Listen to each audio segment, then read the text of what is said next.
Hey guys, welcome back. As always, my name is Leyzar, and today total chaos and nonsense will ensue. We're comparing the Arca Plasmor to the Fulmin.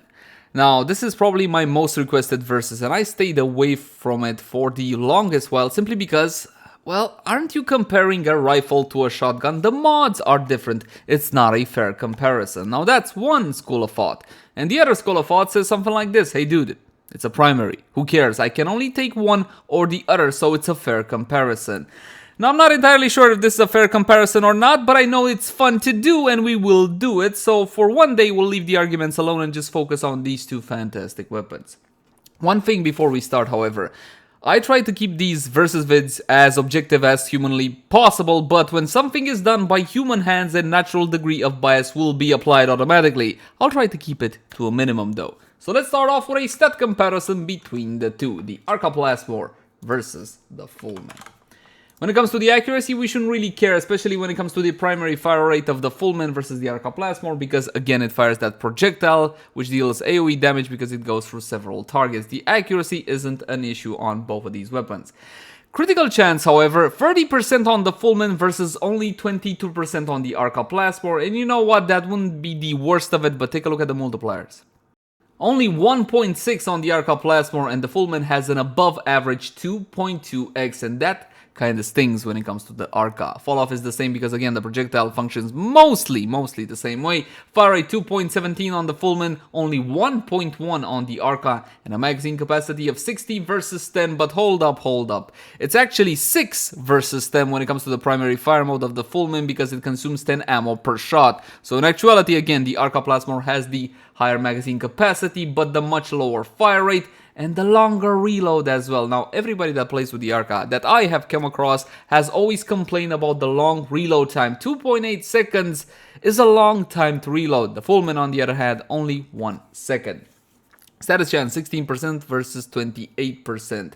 Now keep in mind that the Fulmin's reload has that whole recharge thing, so it's not exactly 1 second per se, okay? It's 1 second, it starts recharging afterwards. If you guys want full and detailed build guides on the Fulmin or the Arca Plasmor, link in the cards right now. Today we're just gonna try to condense it down as much as possible. Status chance 16% on the Fulmin and a massive 28% on the Arca Plasmor. A lot better on the Arca, at least this time.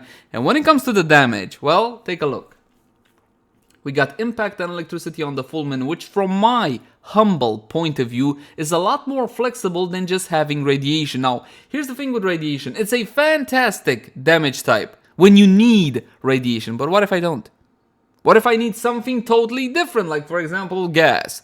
Okay, that radiation on the weapon isn't really gonna do all that much for me. But sure, it will still deal damage. It's not like it's worthless or anything.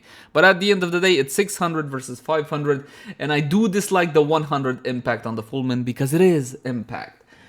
Now, we should also mention that the Fulmin has a secondary fire mode, a very powerful secondary fire mode, an automatic rifle of sorts, but I can't really compare it to the Arca. For this comparison, we'll just take into account the primary fire mode and we'll add points to the Fulmin at the end during the conclusion because it does have that fantastic secondary fire mode, 28% critical chance, 2.4x multiplier, 10% status chance, puncture and electricity damage. Is a very powerful secondary fire mode, but keep in mind, it's not silent like the primary fire mode of the Fulmin, and the Arca is not silent at all. So bear those factors in mind. Well, just keep them in mind for the conclusion and all whatnot. Now, let's start off with the Fulmin. One thing that we gotta address is that we are using different mods. Take a look at Blunderbuss. Blunderbuss has, well, let me show it to you guys. Blunderbuss. Blunderbuss is one problem in Warframe. Currently, a lot of players are asking for Prime Blunderbuss from Battleketeer. It hasn't shown up, sadly. So only 90% critical chance. That's not a lot, especially considering that the Arca Plasmor has 22% base critical chance. Point strike, 150% on that base of 30%, 75% critical chance. A lot better. So the quote-unquote standard build for the Fulmin will be Serration, Heavy Cal for damage, multi-shot with split chamber vigilante armaments, critical chance, critical damage combo with point strike, vital sense, and two 60-60 mods forming one elemental combo. In this case, stop shooting at me. It's corrosive because I'm gonna be shooting corrupted heavy goons. If you guys want to go to Fortuna and fight Corpus, use gas damage. It bypasses their shields and deals damage directly to their health. It's a fantastic idea. Now, if you're going up against the infested, heat normally is more than enough to deal with them. Keep in mind that the elite units of the infested are also vulnerable to corrosive. So we're gonna test out the weapon like this. We got 1000 impact and 10,750 corrosive. But let me check the buffs on Hildren. Oh, corrosive projectile, that will not do there. Much better like this. So this is the standard build. Again, take a look at the value of that corrosive. Over 10,000. And again, that electricity is helping me right now getting combined into that corrosive. So let's test it out and see how she performs. The corrupted heavy goons level 120. These are the benchmarks. These are the targets we're going to be using basically until I think we need higher.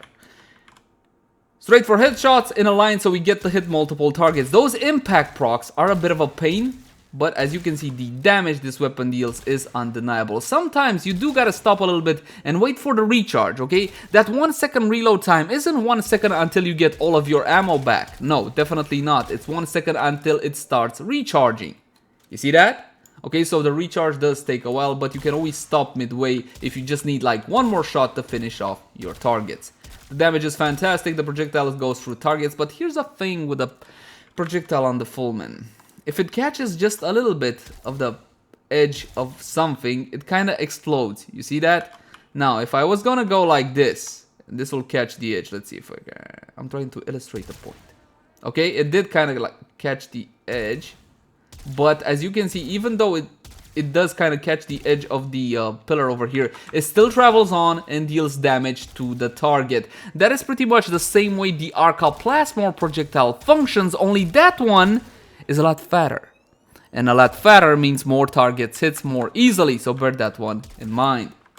Now, back to our Tamalas. That's gonna be performance for the Fulmin. The Fulmin right now is one of the most popular and one of the most powerful primary weapons in the game. From the more recent weapons that we got in Warframe, the Fulmin is probably one of the most beloved. And you know what? For good reason too. Mwah! Beautiful weapon, I love it.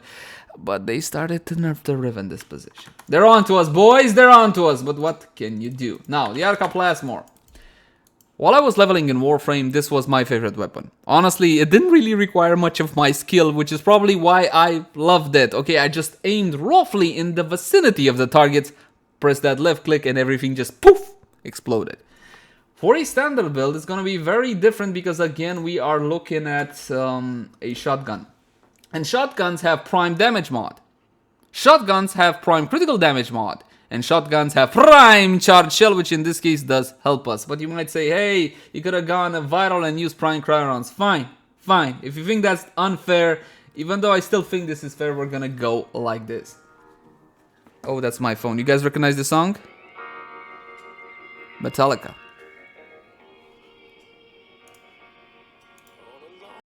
Where was I? Oh yeah, so we got multi-shot with health chamber, 120% multi-shot instead of 90% multi-shot for the primary mod, and we also have vigilante armaments. I love this mod. It applies to primary weapons, period, so you don't need to worry about, hey, it works on a rifle, it doesn't work on a rifle, and so on.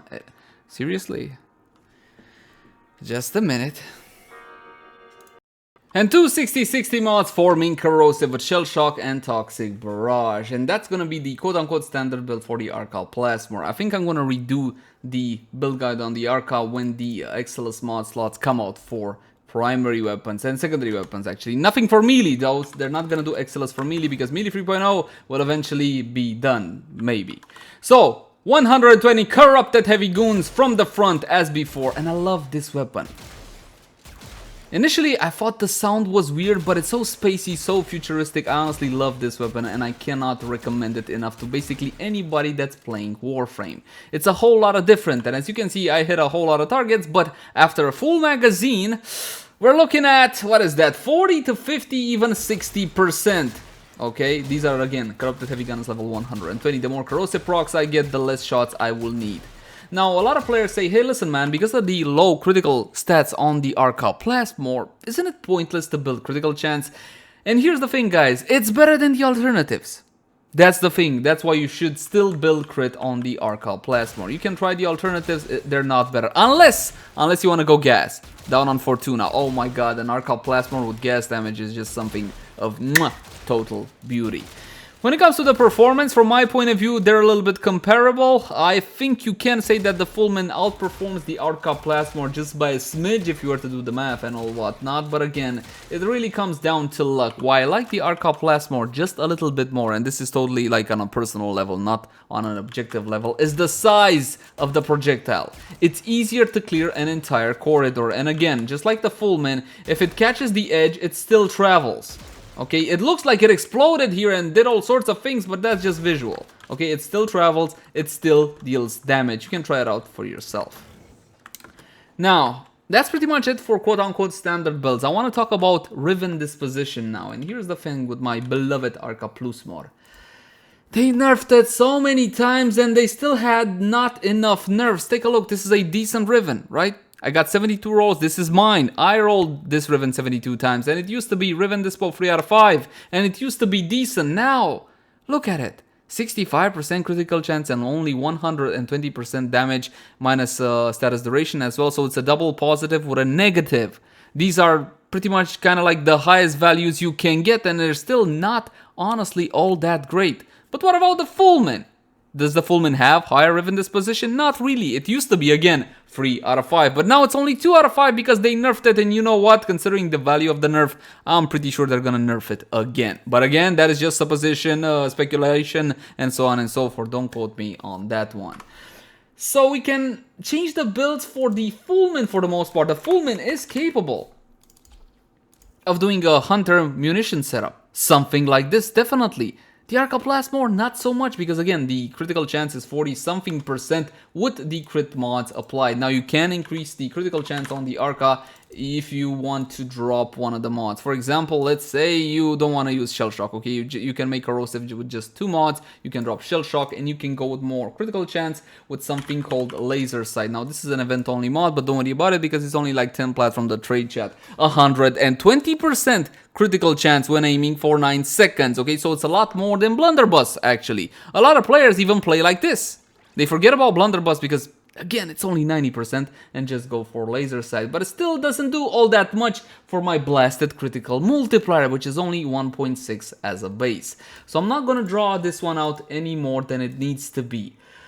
As it stands now, from my humble point of view, objective point of view, even though the Arca Plasmor is probably my favorite weapon in the entire game, and this won't change that, the Fulmin is simply more powerful. Not only is it more powerful, but it's more flexible as well. You have that secondary fire mode, which is, well, what a lot of players actually need from mission to mission. Let's also keep in mind that the Fulmin is silent in its primary fire mode as well. Currently, it has a slightly better Riven disposition.